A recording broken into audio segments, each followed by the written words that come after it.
రైతన్న కన్నీటి కష్టాలు ఎన్నడూ తీరని శోకాలు, అప్పులతో ఆత్మహత్యలు, తలరాత మారని బ్రతుకులు.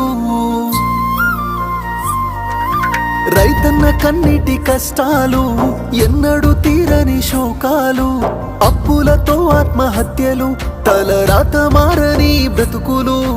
నష్టాన్ని కష్టాన్ని భరించి రైతన్న, అవమానమాకలి ఎదిరించి రైతన్న మన కోసమే కష్టపడతాడు, మన కడుపులని నింపుతాడు. అయినా రైతన్నకి నాడు ఉండదు కంటి నిండా కునుకు, రైతన్నకే పూట దొరకదు కడుపు నిండా మితుకు.